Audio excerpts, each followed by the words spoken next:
Same thing happened with the Mexico bailout. Those two did it. So I know who they are, and I'm, you know, a little surprised you don't. I mean, you know, and there are all sorts of, there are all kinds of fuzzy areas, you know, and we can get into this fuzzy thing. Well, are they in it? Are they? Well, you know, at that point you say this is political allegiance. You know, to what? So, yeah, I know who they are. Sorry, somebody up there.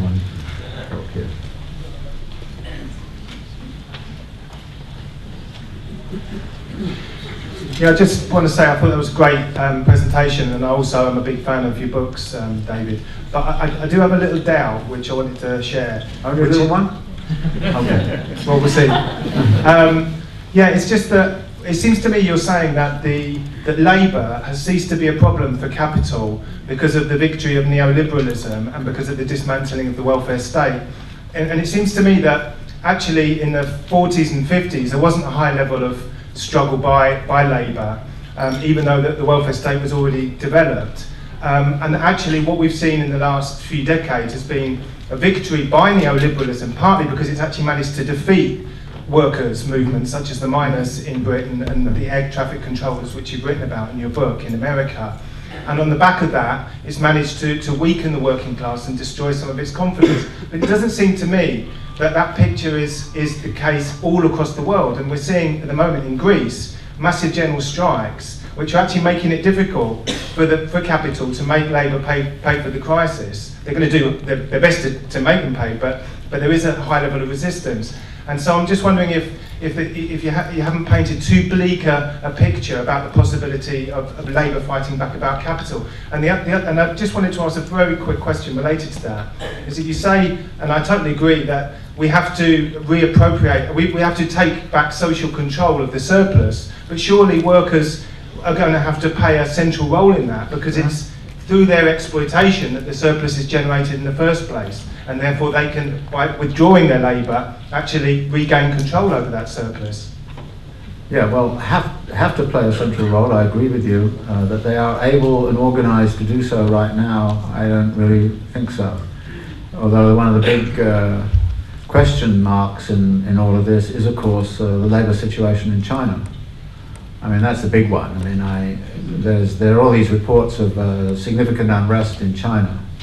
I don't think the unrest, even though I admire some of the things that are going on in Greece, frankly, I don't think the unrest there is going to be able to revolutionize the whole capitalist system. Whereas I think serious unrest in China will be another story. And there are signs of that existing there. But you know, it's very difficult to get you know, information about it, which is reliable. But even the official reports on incidents of unrest in China have skyrocketed over the last couple of years.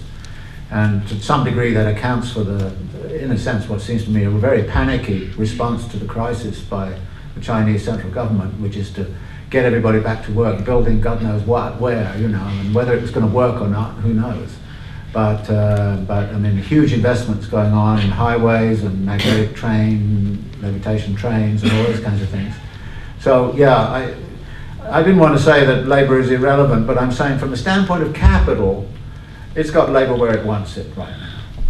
Now, it's not to say there aren't struggles and you know, we have individual struggles and we can support, but actually I think that the capacity to organize massively from within the labor movement. And actually right now I think there's this whole kind of question of the structure of labor force, its spatial configuration. I've always had a problem with this notion that the workers are simply those who live in and work in, or who work in factories.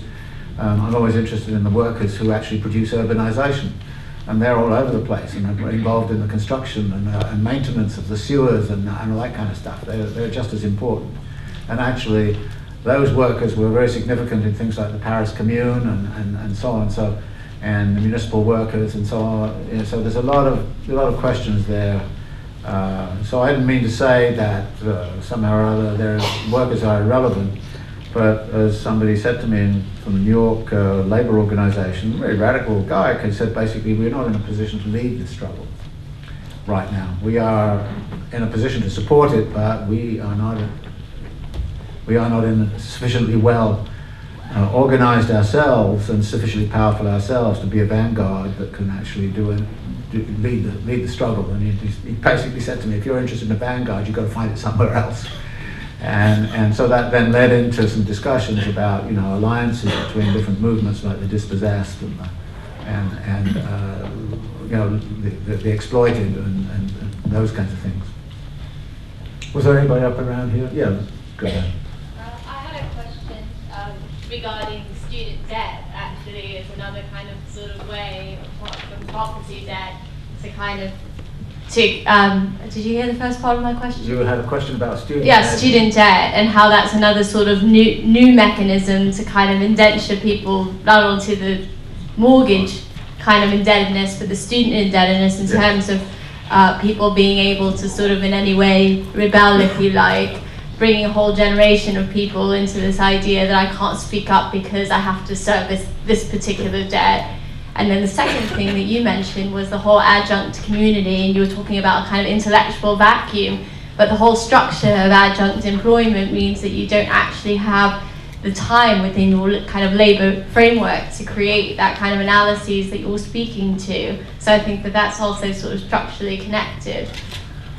Well, yes and no. I mean, one of the things I want to point out to people is that there is something called subversion. And wherever you are, no matter what, there is the capacity to subvert. And you should think about it.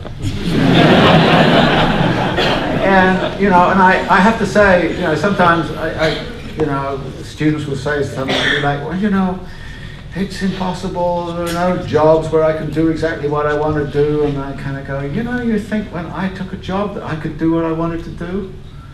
No, we subverted the whole damn system, and we were quite good at it. Now, you're smart, you're sophisticated, you should be able to figure out how to implant some of this. And students say, yeah, okay.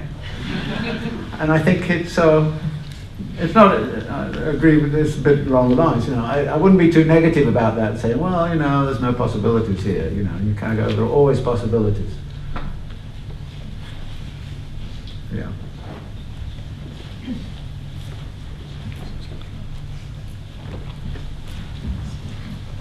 First of all, I do have to make the point with your several references to the Economist's response to the Queen, that this place is run by Howard Davis, who set up the FSA, so there are jobs issues in that response. I'm also a bit disappointed in your dismissal of Labour and like a suspended force rather than a state of flux, and maybe the issues, not addressing the issues that could in fact affect the power of Labour. Not that I'm advocating any sort of single sector, single union action as we've seen in the past.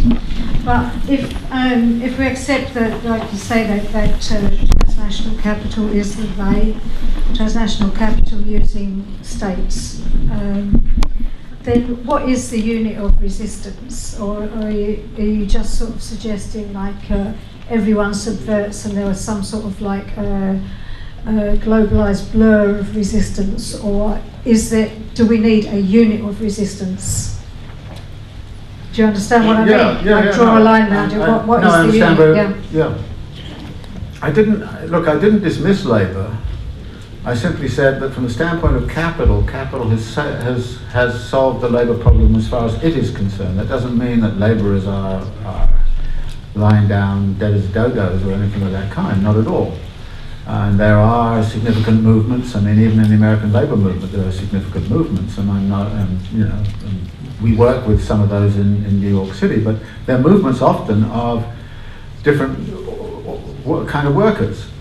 I mean, for example, there's a Domestic Workers United, which is a kind of union of a sort, which is attempting to deal with the situation of domestic workers in New York City, in New York, which is a large number of them. Most of them are foreign immigrants, some of them illegal, who are working under the most appalling